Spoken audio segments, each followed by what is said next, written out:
The founders that scale the fastest don't have the better strategy, they don't have better discipline, and they don't work harder. Instead, they've mastered the most important system there is, their own brains. Specifically, how their brain responds to uncertainty and hard work. Because you probably have been told to try to outthink or out-execute a biology problem. But that's why you might be stuck. And these 6 habits that I'm about to share with you will change the game. Habit number 1 is a 90-second trick that stops procrastination. I remember a client who came to me roughly stuck at $80K a month. And he had been thinking to launch a new outbound channel for about a year. And that channel was cold calling. But every time he tried to cold call, his chest would get tight. His mind would race.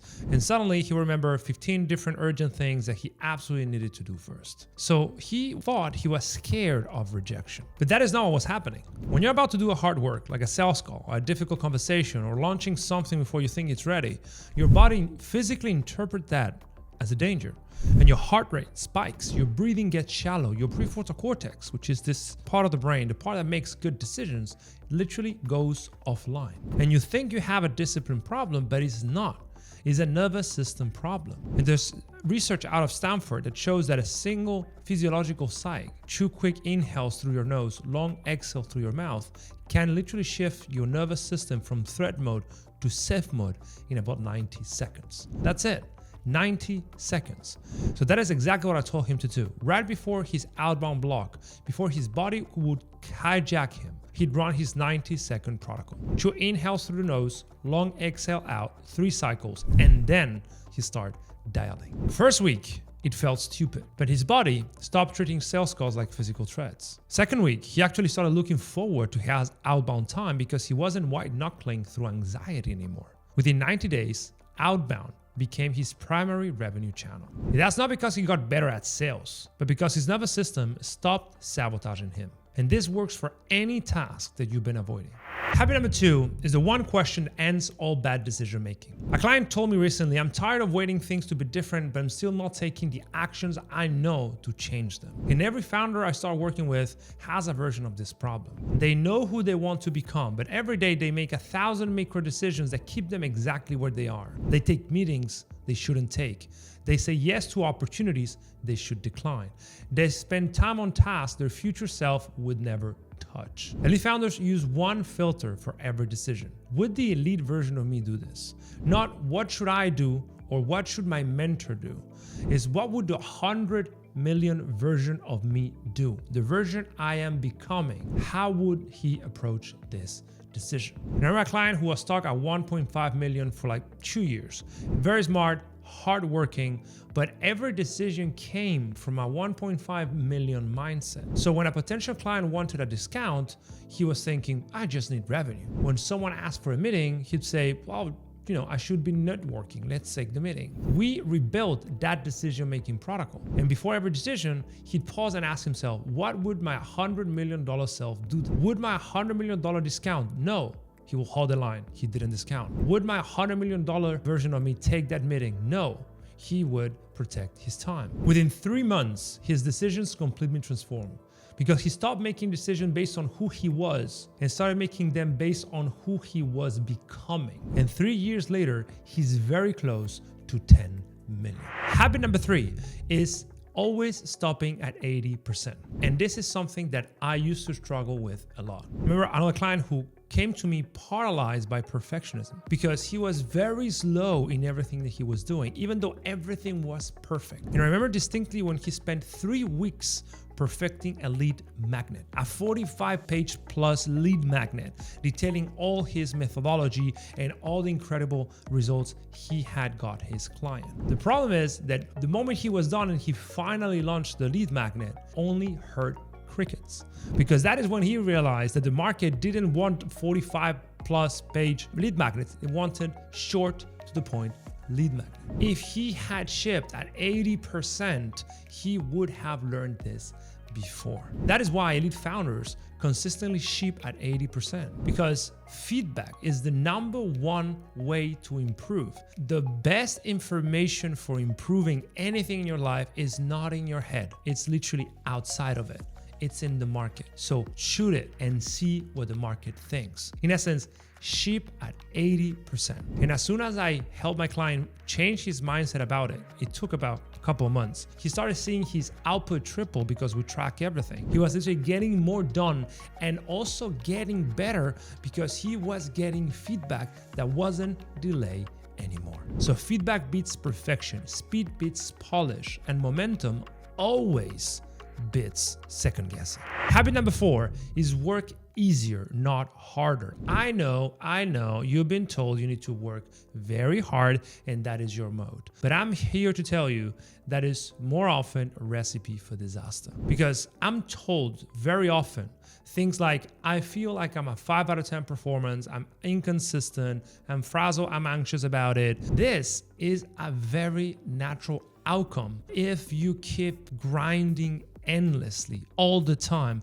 without ever learning how to cycle. I get it. Operating at 7 out of 10 intensity every single day feels productive, but that is why it's so dangerous. Elite athletes already figured this decades ago. They do something called polarized training. 80% of the training is at low intensity and 20% is at a maximum intensity. They deliberately avoid the medium zone that feels hard, but isn't hard enough to create adaptation. And the result, according to a recent study, is about 17% better performance than just grinding and medium intensity. So this is what it looks like for you. This is what I told my client. Take easy days 80% of your time. Routine ops, team check-ins, messages, emails, things that do not require deep creation time. Things that you can give a 5 out of 10 effort. And then 20% of your time, go very hard.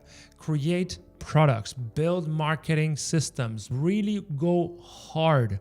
10 out of 10 effort for 12 hours, 2 to 3 hours every 10 days. That should be enough to create outsized output within those days. This is why my client, who had been performing at 7 out of 10 intensity for 3 years straight, had flat revenue. He wasn't going hard enough on hard days and he wasn't recovering on easy days. This is why he was stuck. So within 60 days of actual polarization, so truly easy days, delegating on his team, and brutal hard days, his capacity doubled and his revenue started climbing again. Which leads me to habit 5, deload every quarter with a losing momentum. If you've been grinding all day, every day for the past few years, and you haven't really given yourself time to recover, that is a cap on your performance. That is keeping your nervous system in fight or flight and is preventing your mind from learning as fast as it could, which is why I tell my clients to do a 12-week deload at the end of every quarter, in which they really take it slow so they can have a strategic outlook on how the quarter went, to give their body and their mind a little bit of a reset and make sure that they wash away most of the stress accumulated over the past quarter. And do that in a way that even if revenue drops a little bit, get compensated by how well the nervous system recovers, so they are getting ready for another banger quarter. I remember this client was stuck at about 1 million a year, working 70-hour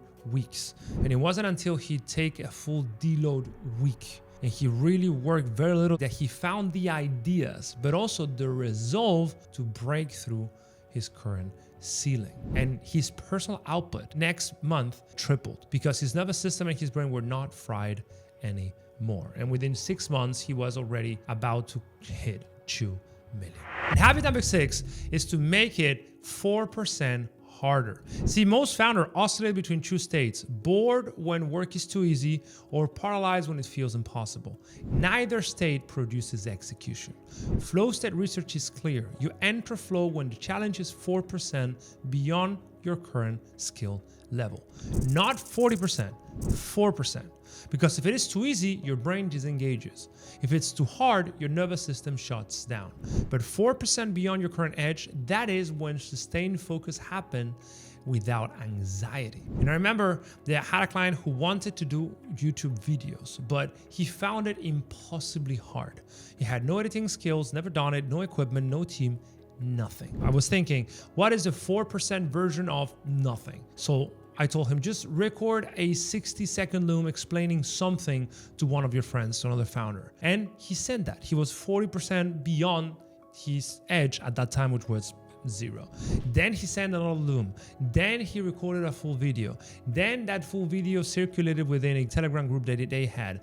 And by week 6 or 7, he finally started creating YouTube content. That's because he stayed on the 4% zone and his brain never triggered the shutdown response. See, the brain doesn't just resist hard work. It resists impossible, boring, uncertain work. But if you're operating at 4% beyond your current edge, that's when execution becomes automatic. So these are the 6 habits. Run a 90-second nervous system reset before hard tasks. Always filter your decisions through the $100 million self. Stop working at 80% completion. Work in extremes, brutal intensity or true ease, never the middle ground. And take one deload week every quarter. And finally, keep every challenge at 4% beyond your current edge. These 6 habits are guaranteed to help you scale by having your nervous system on your side, which is one of these little secrets that elite founders know that most ignore.